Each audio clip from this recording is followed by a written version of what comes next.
your cooperators. Today we are here at John's Farm, home of Cattle Tracks and Fairview's Best. I'm here with John and Chris Gosney to tell you a little bit more about their production. When I first came into the local food movement, beef production was a big part of what brought me here because I didn't want the factory farm meat. What sets you all apart from the typical meat that you're buying at a grocery store? Well, I'd have to say it's open range for one thing, and also they are on grass from the time they're born until they go to slaughter. They're never really confined. Confinement to them might be a 20 or 30 acre plot where they have plenty of grass and feed. And we're also organic, and that really sets us off from others who are also doing the grass-fed movement, in that our cattle receive no implants, no antibiotics, no medications, and the fields that they graze for their grass are also certified organic. Oh, wonderful. Now, are they always eating just grass, or do they have any other supplementary feed? Well, if you call wheat grass, and I think you do, there's some cattle on wheat, and then we grow a little bit of organic barley and organic oats to supplement them a little bit. And the reason we like to supplement them is we want them to get some probiotic in their feed, which is a natural enzyme and bacteria. Very reportedly is very healthy for them, and we believe that to be the case after we've had our beef tested for healthy qualities. Tests very well in the healthy qualities, and we feel like probiotic is a large reason for that.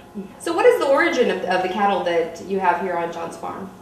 Well, initially we had to transition from a stocker steer type operation, which is what we were doing, into owning the mama cows.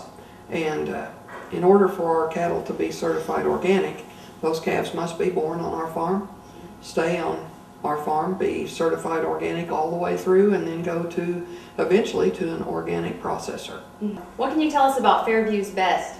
Fairview's Best organic whole wheat flour is raised in Oklahoma, it's milled in Oklahoma, it's packaged in Oklahoma, and so you know exactly where it comes from.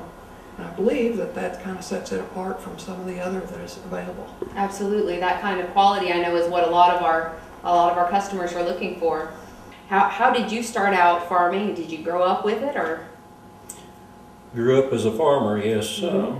We have always been. We started our own farming in about 1969. So when we got out of college, we came back to Fairview and started farming.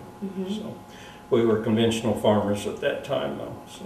What kind of, were you raising the same products that you have now, or was it different?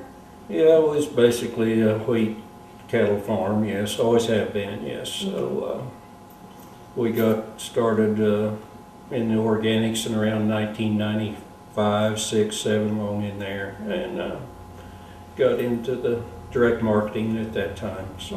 Well, what are you all looking towards in the future? Where would you like to see John's Farm go? Well, we'd sure like it if some of our children or grandchildren would come along pretty soon, because we're going to run out of steam after a while. But we have some things going on now. We are working currently on a new website that will allow people to know more about our farm and what we have available. Ordering online will be easier. We actually shipped some frozen product this holiday season all across the nation, and that was the first for us, and there weren't too many orders. There was enough to make us hustle and learn that we need to smooth out some things with that, and so we're looking at that. We're also looking at possibly bringing on another product line from John's Farm that will be complementary to products that we already produce. I know you all did a field day last year. Are you planning on doing something like that again? I think we will. We enjoyed the field day, and we're getting response off of that from people. In fact, just a couple of weeks ago, a lady sent me an email with some photographs and said, you know, I'm so sorry that we didn't do this back in the fall, but I came across these again and wanted to share them with you, and expressed her appreciation. Things like that are pretty motivating to want to put in the effort to bring people back to the farm again. We're planning on it. Absolutely. Thanks again, Chris and John, for having us out today. It has been so great touring John's farm. I have really enjoyed it, and I'm looking forward to seeing you all again next week. We will have the annual meeting next Saturday, January 29th.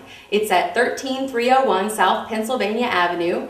On Saturday, we begin from 11 to noon with the festivities. We'll be out there meeting and greeting our producers and customers. Then from noon to 1:30, we will have our annual meeting where the management team will be giving you a presentation about how things are going with the co-op. And we hope every member owner of the co-op will come out and vote. We're voting on a new president, a new VP of producers, and a new secretary. And it's a great opportunity for everyone to come out, meet the producers, and it's also open to the public. It's a free event, and we hope that you'll bring all of your friends. So we'll see you next week at the annual meeting.